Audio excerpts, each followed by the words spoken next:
Hey there, rulers. DMO73 here, bringing you the deck profile that's locking us to 3 monster guard zones. It's Alex Solo Stun. Let's go ahead and jump right in. Ruler School is brought to you by Odyssey Games, where you can go to pre-order upcoming Force of Will sets, ccgprime.com for singles and supplies, cardodoco.com for those rulers in the international market looking for product, the Ruler School Circuit Series, now taking orders on our Q1 2025 Skibdis circuit kits, and to our guest lecturer members, Vite Ramen and Casey Madden. Class is in session. So here is the list. As always, you can check the link in the description to go right to it on Force of Wind and get it yourself. And don't forget to get your tickets for Ruler School's Force of Will Festival and GP taking place later this year. The link for that is in the description as well. So, Alex Solo.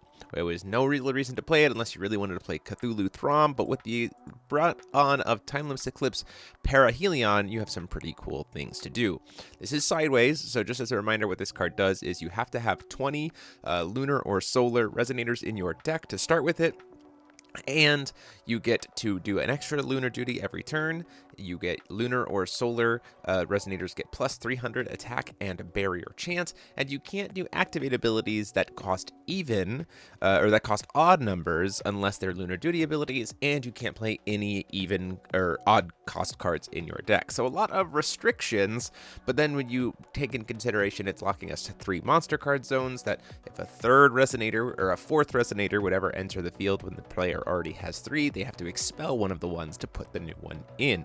When you take into consideration that every single one of our resonators is going to have protect, and we have a ton of stuff that just gets to keep getting reanimated every single turn during both players' turns for only 1, you can kind of control and make sure your opponent never really gets to hit your face. So we're playing a stun build. You can do it a lot of different ways. You can push for life loss, you can push for damage, you can push for milling them out, making it so they just don't have any resources. There's a lot of cool things that you can do with this deck, and it's pretty fun. The cost restrictions are not that crazy because it's not that you can't pay cards that are odd costed, you just can't play cards that are odd costed. So things like Mirror still only cost 1, that's totally fine. Things like Vacus, he can't use his God Art, but he can use his tap ability. So that's fine too. Things like you have wonderful cards like Arlequin, you have cards like Sealed Stone of Ika to be able to deal with bigger things or wide boards or anything else like that. And then you have just kind of the ever-recurring loop of Lunar Royal cards, which are really, really good when they naturally protect all over the place. You have Lunar Energy Defender, who becomes a, by himself, 1-cost 5/10 with Barrier and Drain. Seems pretty good. Then you get to play things like Lunar Throne of the Light Palace, and then the crazy stuff, which is like Lunar Necromancer of the Waning Moon, and Lunar Jester to just constantly rip your opponent's hands to shreds and deck to shreds. So you just kind of eat their deck. You could also call this deck Pac-Man because it's just going to eat their whole deck. And then they don't have any resources left, which is pretty fun.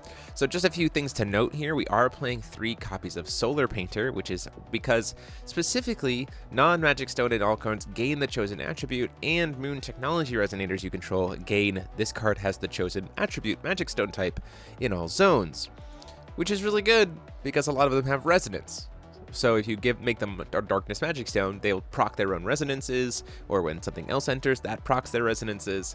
So you do some pretty cool stuff with like life gain and drain, or you know, putting counters on things, or putting -1 counters on things, like all kinds of stuff that you can do. It's a pretty gross loop where if you have Solar Painter and 2 of these guys to reanimate, you can essentially every single turn for 2 will eat 3 cards out of your opponent's hand and 6 cards out of their deck. It's really kind of hard to come back from that if that keeps happening hand over hand over hand over turn over turn. So pretty cool stuff. And then we're also using the 4 of the Lunar Communication Device. This is primarily to set us up to be able to get the things like our first Jester into the graveyard and things like that, because you want to be able to get those to grave and start reanimating them, especially with things like Lunar Necromancer, keeping in mind that Lunar Necromancer can reanimate anything from the graveyard as long as he's in the graveyard, which is really nice, because then he can reanimate Solar Painter, which then keeps the kind of cycle going from there. So this is the deck. Obviously we're playing some just to kind of round out the 20 solars. So we have Solar Minstrels, not super huge, but you can kind of get the idea here. This deck is an absolute blast to play. It's really fun to be able to use Alex and not care about the Cthulhu stuff. I am playing in the sideboard. You'll see I am playing 3 copies of Jade and a single Bianchi just for fun. If I want to sideboard into something that can try to flip Throm, if I think it's worth it. Try against some decks, but the sideboard is really kind of flexible. You get 2 drops or things like Lumia because it's a total cost 2.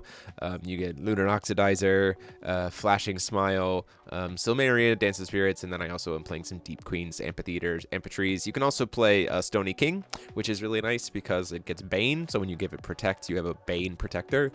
That's kind of what we're doing with the Lunar Royal Guards as well, same kind of thing. So that is the list. Hope you guys like it. Let me know how you guys have been trying out either an Alex solo or if you've been trying other things with Timeless Eclipse. I'm really curious in the comment sections down below what you've been trying out. Hope to see you all at FowFest later this year, and until next time, this is GMO73 saying class dismissed.